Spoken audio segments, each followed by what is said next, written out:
తెలంగాణలో 2 రాజ్యసభ సీట్లకు గాను ఒక సీటు అభిషేక్ సింఘ్వికి ఇవ్వాలని కాంగ్రెస్ అధిష్టానం ఎప్పుడో డిసైడ్ చేసేసింది. మిగిలిన ఆ ఒక్క రాజ్యసభ సీట్ కోసం పార్టీలో హేమాహేమీలంతా పోటీ పడ్డారు. హైకమాండ్కి రకరకాల మార్గాల్లో రికమెండేషన్లు చేయించారు. ఇంకొందరు మిగిలిన అభ్యర్థులపై నెగటివ్ రిపోర్ట్స్ కూడా పంపించారు. సీనియర్ నేతలు వి హనుమంతరావు, అనంతుల శ్యామ్మోహన్, షబ్బీర్ అలీ, జస్టిస్ సుదర్శన్ రెడ్డి ఇలా చాలామంది నేతలు ఒక రాజ్యసభ సీట్ కోసం ప్రయత్నం చేశారు. బీసీలు, ఎస్సీలు, పార్టీ విధేయులు ఇలా రకరకాల లెక్కలు వేశారు. కానీ తన స్నేహితుడు వేం నరేందర్ రెడ్డికి సీటు ఇవ్వాల్సిందేనని అధిష్టానం వద్ద పట్టుబట్టి మాట నెగ్గించుకొని వేం నరేందర్ రెడ్డికి రాజ్యసభ ఎంపీ సీట్ ఇప్పించారు రేవంత్ రెడ్డి. అంతేకాదు, కాంగ్రెస్ అధిష్టానం వద్ద తన మాటే చెల్లుబాటు అవుతుందని టాప్ టు బాటం ప్రతి ఒక్కళ్ళకి తెలిసేటట్లు చేశారు. వేం నరేందర్ రెడ్డి టీడీపీ వాడని, పార్టీ విధేయుడు కానే కాదని, బయట నుంచి వచ్చిన వాడని ఎంతమంది ఎన్ని కామెంట్లు చేసినా, మీడియాకు లీకులు ఇచ్చినా తన మిత్రుడికి రాజ్యసభ సీటు ఇప్పించుకోగలిగారు రేవంత్. కర్ణుడికి అవమానం జరిగినప్పుడు అండగా నిలబడ్డ మిత్రుడి కోసం సర్వం ఒడ్డి పోరాటం చేసిండు. చివరి ఊపిరి వరకు అండగా నిలబడ్డాడు. కొందరికి అది తప్పుగా, కొందరికి నచ్చకపోవచ్చు. కానీ కర్ణుడు మిత్రధర్మాన్ని నిర్వహించిండు. నేను కూడా మిత్రుల కోసం అండగా నిలబడాలి. కొంతమందికి నచ్చొచ్చు, నచ్చకపోవచ్చు, కొంతమందికి ఇబ్బందికరంగా అనిపించవచ్చు. తెలంగాణ రాష్ట్ర ప్రభుత్వ సలహాదారుగా ఉన్న వేం నరేందర్ రెడ్డికి ఎందుకు రేవంత్ రెడ్డి అంత ప్రాధాన్యత ఇస్తున్నారు? ఇప్పుడు తెలంగాణలో కాంగ్రెస్లో చాలా మందిని వెంటాడి వేధిస్తున్న ప్రశ్న ఇది. కానీ వేం నరేందర్ రెడ్డికి రాజ్యసభ సీటు రావటం వెనుక చాలా పెద్ద కథే ఉంది. 2015 ఓటుకు నోటు కేసు అందరికీ గుర్తుండే ఉంటుంది. కొత్తగా ఏర్పడిన తెలంగాణలో ఒక టీడీపీ నేతను ఎమ్మెల్సీగా గెలిపించడానికి రేవంత్ రెడ్డి నామినేటెడ్ సభ్యుడైన స్టీవెన్సన్కు 50 లక్షల రూపాయల డబ్బు ఇస్తూ రెడ్ హ్యాండెడ్గా దొరికిపోయారు. ఈ కేసు దేశవ్యాప్తంగా ఓ హాట్ టాపిక్ అండ్ సెన్సేషన్.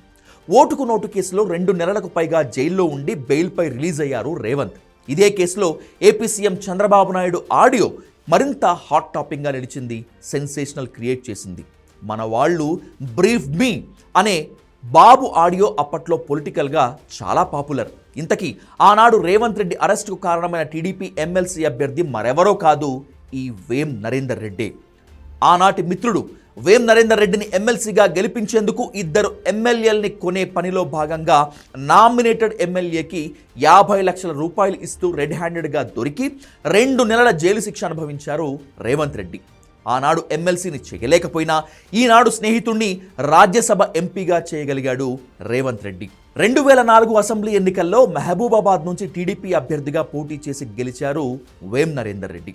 ఆ తర్వాత ఆ స్థానం రిజర్వ్ కావడంతో 2009లో వరంగల్ వెస్ట్ నుంచి బరిలోకి దిగారు. అక్కడ ఓటమి పాలైనప్పటికీ వరంగల్ రాజకీయాల్లో పట్టు సాధించారాయన. జిల్లాలో కీలక నేతగా ఎదిగారు. ఆ తర్వాత రాష్ట్ర రాజకీయ పరిణామాల నేపథ్యంలో రేవంత్ రెడ్డితో కలిసి టీడీపీని విడిచిపెట్టి 2017లో కాంగ్రెస్లో జాయిన్ అయ్యారు.